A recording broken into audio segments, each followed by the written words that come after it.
Hello दोस्तों, अगर आपको कोई 40 करोड़ रुपए देते हैं और कहते हैं आपको एक सफेद हॉल रूम में 50 दिनों के लिए रहना पड़ेगा और आप उससे बाहर भी नहीं आ सकते हो, ना ही आप किसी से कांटेक्ट कर सकते हो, क्या आप ऐसा करने से मान जाओगे? कुछ इसी तरह की स्टोरी के साथ आज हम वापस आए हैं। सो आज हम जिस मूवी के बारे में बात करने वाले हैं उसका नाम है इमैक्युलेट रूम। वीडियो में आगे बढ़ने से पहले जो भी हमारे चैनल में न्यू हो वो प्लीज चैनल को सब्सक्राइब करके बेल आइकन को ऑल पे जरूर करना। ज्यादा देरी ना करते हुए चलते एक्सप्लेनेशन की तरफ। मूवी के स्टार्टिंग में हमें एक कपल केट एंड माइक को दिखाया जाता है जो कि एक बड़े से हॉल रूम के अंदर होते हैं। ये रूम पूरा व्हाइट होता है और ये लोग एक एक्सपेरिमेंट के हिस्सा थे। एक्सपेरिमेंट के लिए इन दोनों को इसी रूम में अगले 50 दिन तक रहना पड़ेगा, जहाँ से ये लोग बाहर भी नहीं आ सकते और किसी से कांटेक्ट भी नहीं कर सकते। अगर ये दोनों ये काम पूरा कर पाए तो इन दोनों को इनाम में $5 मिलियन मिलने वाले थे। इन 50 दिनों में दोनों में से किसी ने भी अगर गिव अप कर दिया तो इन दोनों का इनाम घट के $1 मिलियन हो जाएगा। इस रूम में एंटरटेनमेंट के लिए कोई भी साधन नहीं था।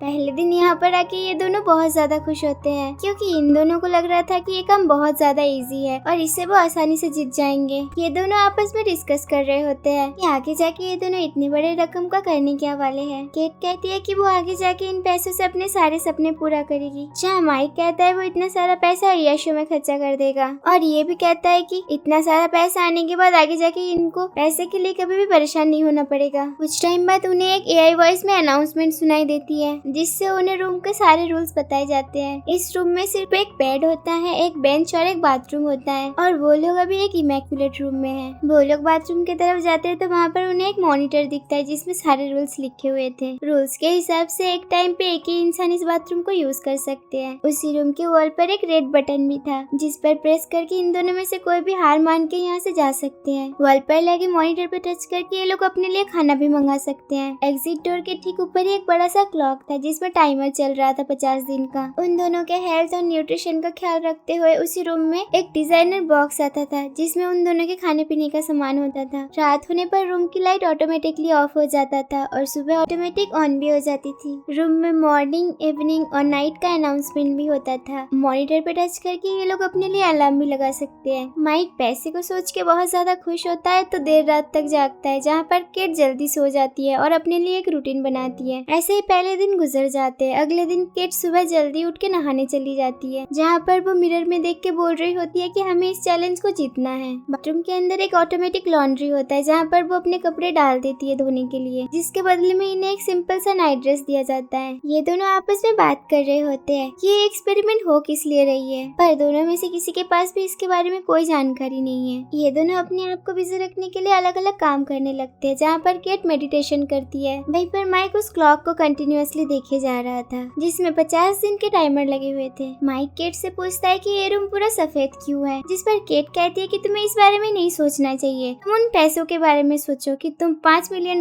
मिलने के बाद क्या क्या करोगे। यहाँ पर माइक कुछ दिनों से अपने दिमाग को शांत नहीं रख पा रहा था तो वो रात को भी सो नहीं पा रहा था, जहाँ पर केट अपना रूटीन अच्छे से फॉलो करती है। वो माइक के माइंड को बिजी रखने के लिए और उस क्लॉक से नजर हटाने के लिए कहती है कि वो थोड़ा रनिंग करे और माइक भी उसकी बात सुन के रनिंग करने लगता है। आपस में टाइम पास करने के लिए ये दोनों बच्चों जैसे गेम खेलने लगते हैं, साथ में डांस करते हैं और एक्सरसाइज भी करते हैं। हर दिन जब ये दोनों अपने यूज्ड कपड़े लॉन्ड्री पे देते हैं तो वापस से उन्हें सेम पजामा दिया जाता है धो के। ऐसे रहते रहते कुछ हफ्ते बीत जाते हैं। एक दिन अचानक माइक को उस रूम के फर्श में एक कीड़ा दिखता है। उस कीड़े को देख के माइक अजीबोगरीब बिहेव करने लगता है, जैसे कि उससे बात करना और उसे खाना खिलाने के लिए AI डिवाइस से रिक्वेस्ट करना। वो अपने मिल्क का बॉटल लेके उस कीड़े के सामने कुछ बूंदे गिरा देता है। तभी रूम के अंदर एक अनाउंसमेंट होती है कि खाने पीने का सारा सामान सिर्फ इन दोनों के लिए है। तो माइक AI डिवाइस के सामने जाके रिक्वेस्ट करता है कि इस कीड़े को बाहर ले जाए वरना वो यहाँ मर जाएगा, जिस पर केट उसे समझाते हुए कहती है कि वो एक AI बॉट है सो वो दोबारा सेम चीज को नहीं दोहराएगी। माइक उस कीड़े को बचाने के लिए रूम पे लगे हुए रेड बटन की तरफ जाता है तो केट उसे रोकने लगती है और इन दोनों के बीच बहस हो जाती है। केट उसे समझाते हुए कहती है कि अगर तुमने इस बटन को प्रेस किया तो हम ये चैलेंज हार जाएंगे, जिस पर माइक उसे कहता है कि मुझे भी बाहर नहीं जाना है, सिर्फ उस कीड़े को बचाना है। इसके बाद वो उस कीड़े को जमीन पर छोड़ देता है और केट से कहता है कि तुम्हें इस पर तरस नहीं आ रहा, ये भी हमारे जैसे जीवित है। तो केट उसे कहती है कि तुम एक वेजिटेरियन हो इसलिए तुम्हें ज्यादा बुरा लग रहा है और काफी टाइम तक ये दोनों इसी चीज को लेके बहस करने लगते हैं। केट गुस्सा होकर वहाँ से जाने लगती है तो गलती से वो कीड़ा उसके पैर के नीचे आ जाता है, जिससे वो कीड़ा वहीं पर मर जाता है। केट माइक को कहती है कि ये जानबूझकर उसने नहीं किया, पर माइक उसकी बातों को नहीं मानता और गुस्सा होकर रूम के एक कॉर्नर में बैठ के पूरा दिन बिता देता है। रूम में एक रूल के हिसाब से ये दोनों जरूरत पड़ने पर 2 ट्रीट ले सकते हैं। तो माइक केट के पास जाके कहता है कि मुझे एक ट्रीट लेना है, जिस पर केट उसे ये कहती है कि अगर तुमने एक ट्रीट लिया तो हमारे प्राइस मनी से $1,00,000 कम हो जाएंगे। सो वो उसे ट्रीट लेने से मना करती है, पर वो केट की बातें नहीं मानता और अपना एक ट्रीट ले लेता है। ट्रीट में उसे एक ग्रीन कलर का स्केच मिलता है। माइक इस ट्रीट को देख के बिल्कुल भी खुश नहीं होता है, पर अब वो दीवार पे ड्राइंग बना के टाइम स्पेंड कर सकता है। केट उसे दीवार पर पेंटिंग करते हुए देखती है तो माइक के पास जाके उसके लिए खुद का एक पोर्ट्रेट बनाने को कहती है, पर थोड़े टाइम में केट वहाँ पर बोर हो जाती है और उठ के चली जाती है। पर माइक पूरे रूम में तब तक पेंटिंग करता रहता है जब तक कि ये खत्म ना हो जाए। रूम के सारे वॉल को और बाथरूम को वो पूरे ग्रीन कलर से भर देता है। ये देख केट बहुत ज्यादा परेशान हो जाती है और अपने रूड बिहेवियर के लिए माइक से सॉरी भी कहती है। टाइम बीतता जाता है और 50 में से सिर्फ 20 दिन ही बचे थे इन दोनों के। पर अचानक एक सुबह केट को बाथरूम में एक गन दिखती है। केट तुरंत ही माइक को बुलाती है और ये दोनों बहुत ही ज्यादा डर जाते हैं कि ये गन यहाँ पर कैसे आया। अब इस गन के कारण कुछ इधर उधर ना हो जाए तो वो दोनों इस गन को बेड के नीचे फेंक देते हैं। ये दोनों एक दूसरे के साथ अच्छे से रहने लगते हैं तो कुछ दिनों बाद इन्हें एक रिवॉर्ड दिया जाता है। रिवॉर्ड्स में उनके फैमिली मेंबर्स की तरफ से कुछ मैसेजेस थे। माइक के लिए उसके बहन का मैसेज था जिसमें वो कहती है कि घर में सब बहुत बढ़िया है। माइक ये मैसेज देख के बहुत ज्यादा खुश हो जाता है। उसके बाद केट के लिए उसके डैड का एक मैसेज था जिसे देख केट बिल्कुल भी खुश नहीं होती। वीडियो में केट का डैड कहता है कि वो अब रोड पर नहीं रहते, एक शेल्टर में रहते हैं। केट रिक्वेस्ट करती है कि इस वीडियो को तुरंत ही बंद कर दिया जाए, पर उसके बहुत रिक्वेस्ट के बाद भी वो वीडियो बंद नहीं होता। वो वहाँ से हट के चली जाती है और एक जगह पर जाके बैठ के रोने लगती है। माइक उसके पास आके उसे शांत करने की कोशिश करता है। इसके थोड़ी देर बाद ये दोनों आपस में प्यार से बात करते हैं और ऐसे ही सो जाते हैं। अगले सुबह डेली रूटीन के हिसाब से केट का अलार्म बजता है, पर वो नहीं उठती इस बार, क्योंकि अपने डैड के मैसेज के बाद वो डिप्रेशन में चली गई थी। माइक को कुछ समझ में नहीं आता तो उसके परेशान रहने का वजह पूछता है, जिस पर केट माइक को सॉरी कहती है कि उसने हमेशा ही माइक को ये बोला है कि उसके डैड नहीं है। वो बचपन से अपने पापा को लेकर बहुत ज्यादा शर्मिंदा महसूस करती है, इसलिए उनके बारे में किसी को नहीं बताती। बचपन से उन्होंने केट को मेंटली बहुत टॉर्चर किया है, जैसे कि ड्रिंक करना, उसके स्कूल का फीस ना भरना। वो अपने डैड के कांटेक्ट में काफी सालों से नहीं थी, पर अचानक से यहाँ पर उसे अपने डैड का एक मैसेज दिखा। केट का माइंड डाइवर्ट करने के लिए माइक उसे कहता है कि हमारे इस रूम में 50 दिन पूरे होने में सिर्फ 2 हफ्ते बाकी है, पर केट पर उसकी बातों का कोई असर नहीं होता। वो केट को खुश करने के लिए अजीबोगरीब हरकत करता है। जब केट के साइड से कोई रिस्पॉन्स नहीं होता है तो वो केट के पास आके सो जाता है। अब केट के इन बिहेवियर से माइक भी परेशान होने लगा था। नेक्स्ट डे माइक केट को कहता है कि वो जाके एक ट्रीट ले अपना, पर केट ये कह के मना कर देती है कि इससे उनके प्राइस मनी और घट जाएंगे। माइक को लगता है कि वो अब केट को नहीं समझा सकता तो वो भी परेशान होने लगता है। तभी केट बेड से उठकर कहती है कि उसे अपना एक ट्रीट लेना है। माइक उसकी बात सुनकर मॉनिटर के पास जाता है और उनके बचे हुए ट्रीट को यूज कर लेते हैं, जिससे अचानक से उस रूम का डोर ओपन होता है और वहाँ से एक लड़की अंदर आती है जिसके बॉडी में कोई भी कपड़े नहीं थे। वो अपना नाम साइमन बताती है। उससे देख ये दोनों हैरान हो जाते हैं। जब माइक उस लड़की से पूछता है कि वो यहाँ पर क्यों आई है तो वो लड़की कहती है कि उसे भी इस एक्सपेरिमेंट के बारे में कुछ भी नहीं पता है। वो तो सिर्फ एक एक्ट्रेस है और उसे 1 महीने के लिए बुक किया गया है, जिसके बदले में उसे पैसे मिलने वाले हैं और इस रूम के अंदर वो सिर्फ 24 घंटा रहने वाली है। केट माइक को कहती है कि वो अपना टी शर्ट उतार के साइमन को दे दे, तो माइक भी वैसा ही करता है। दीवार पर ड्राइंग्स देख के साइमन माइक का तारीफ करती है, जिससे केट को काफी जेलसी होती है। रात होने पर माइक केट और उस लड़की को कहते हैं कि बेड पर सो जाओ और खुद फर्श पर सोने जाता है, पर वो लड़की माइक के पास आके मस्ती करने लगती है,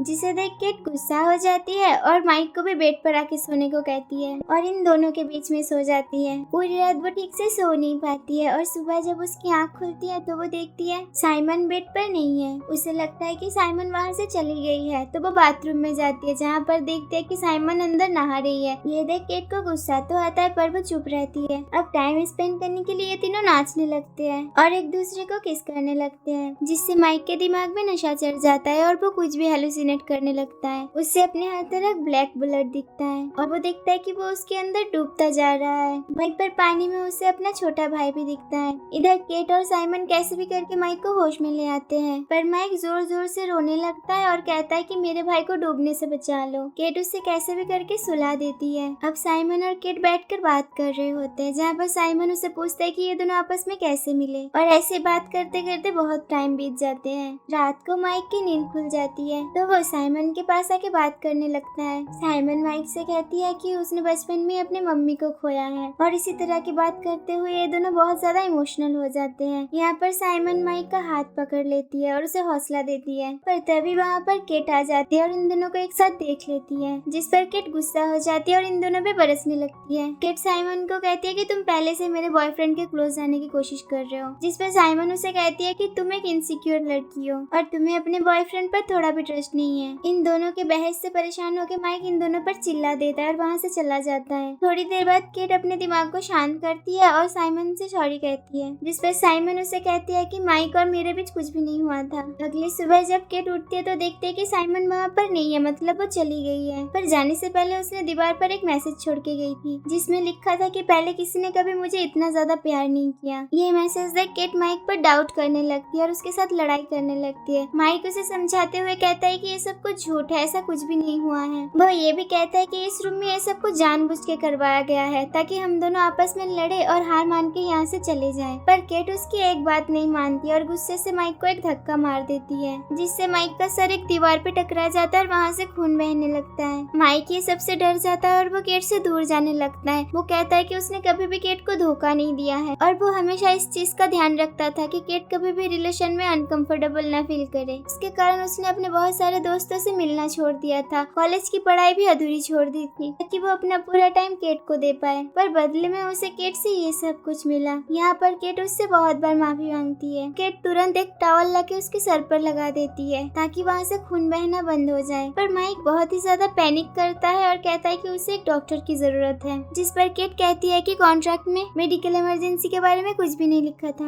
माइक केट के बातों से और ज्यादा हैरान हो जाता है और कहता है कि अभी भी तुम्हें सिर्फ पैसे की चिंता है। वो केट से कहता है कि पैसों के लिए तो तुम मेरा जान भी ले सकते हो, मुझे ये पैसा नहीं चाहिए, मुझे अभी यहाँ से जाना है। जब माइक बटन की तरफ जाने लगता है तो केट उस पर गन तान देती है और कहती है कि तुम यहाँ से नहीं जा सकते हो। पर अब माइक उसका एक भी नहीं सुनता और वो जाके रेड बटन को प्रेस कर देता है। तभी एग्जिट डोर खुल जाता है और माइक वहाँ से बाहर चला जाता है। केट वहीं पर रह जाती है और बहुत ही ज्यादा उदास रहने लगती है। ऐसे ही कुछ दिन बीत जाते हैं और इस चैलेंज को पूरा होने में सिर्फ 2 ही दिन बाकी थे। पर केट का माइंड अब ये सब कुछ टॉलरेट नहीं कर पा रहा था, तो वो 2 दिन पहले ही उस रेड बटन को दबा देती है और वहाँ से बाहर निकल जाती है। मींस अब ये दोनों ही ये गेम हार चुके थे। इसके बाद कुछ महीने बाद का सीन दिखाया जाता है जहाँ पर माइक जॉगिंग कर रहा होता है। उसी टाइम वो केट के घर के सामने से गुजरता है और वहाँ पर वो केट से मिलता है। ये दोनों अब एक दूसरे से नॉर्मली बात करते हैं, फिर डिनर पे जाते हैं जहाँ हमें पता चलता है कि उस रूम से बाहर आने के बाद इन दोनों में कोई कांटेक्ट नहीं था। माइक उससे पूछता है कि क्या तुमने भी उस रेड बटन को दबा दिया था, पर केट उसका कोई जवाब नहीं देती और अपने बिहेवियर के लिए माइक से सॉरी कहती है। जब ये दोनों वहाँ से जाने लगते तभी कैमरा एक बिल्डिंग की तरफ शिफ्ट होती है जिस पर ये लिखा हुआ था कि इस बिल्डिंग का निर्माण एक बहुत बड़े डोनेशन से हुआ है और इसका डोनेटर अभी भी एनोनिमस है। मूवी के एंड सीन में हमें एक न्यू कपल दिखाया जाता है जो कि उसी रूम में उसी चैलेंज को करने आए थे और ये मूवी यहीं पर खत्म हो जाती है। तो आशा करते हैं आपको आज की एक्सप्लेनेशन अच्छी लगी होगी। अच्छी लगी हो तो वीडियो को लाइक करके कमेंट सेक्शन में अपना राय जरूर बताना और अगर आप हमारे चैनल में न्यू हो तो चैनल को सब्सक्राइब करके बेल आइकन को ऑल पे जरूर करना, जिससे कि आपको आने वाली हर एक वीडियो की नोटिफिकेशन मिल जाएगी। सो आज के लिए यहीं तक गाइस, मिलते हैं नेक्स्ट वीडियो के साथ। तब तक के लिए bye, have a great day.